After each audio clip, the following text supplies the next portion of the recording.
I'm Susan Jane, and I'm just putting together a few issues that I'm having and wanting to get an understanding of how you would handle it, how your ideas. So I'm looking for feedback and getting an understanding of it.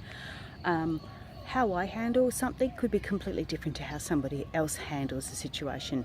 And I think it's lovely to be able to just pop a few little thoughts down, a little bit of feedback.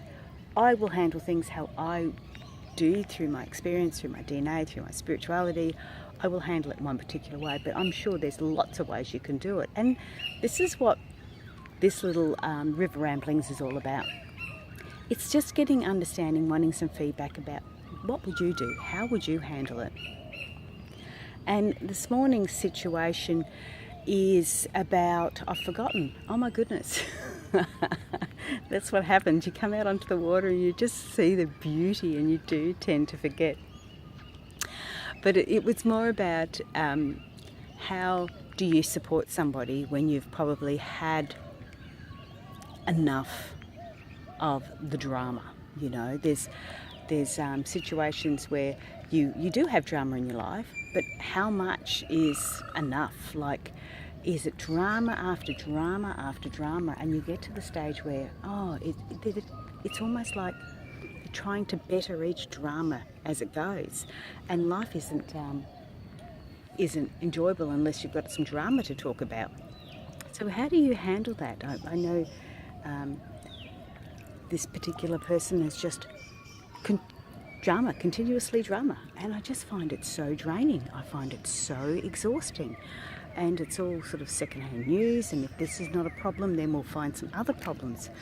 Very narcissistic in a lot of ways, but how do you deal with that? Like, do you turn around and say to them, well, you know, that's what you're doing?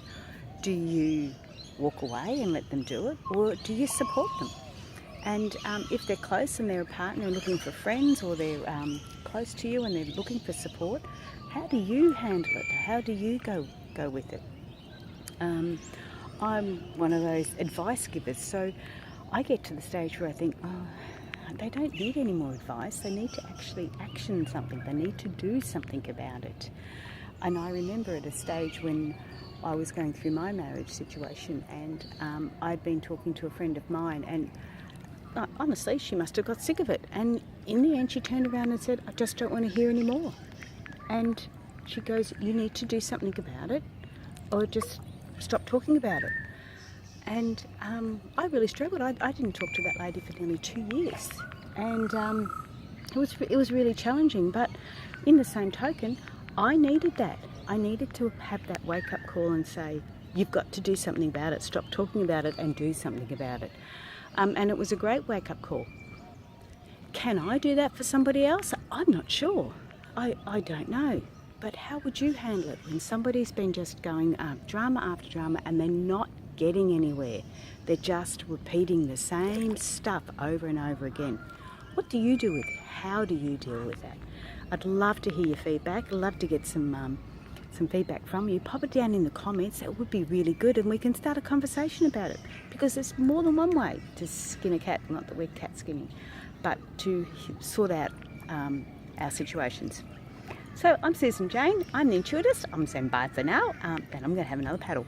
Okay, have a great day. Bye.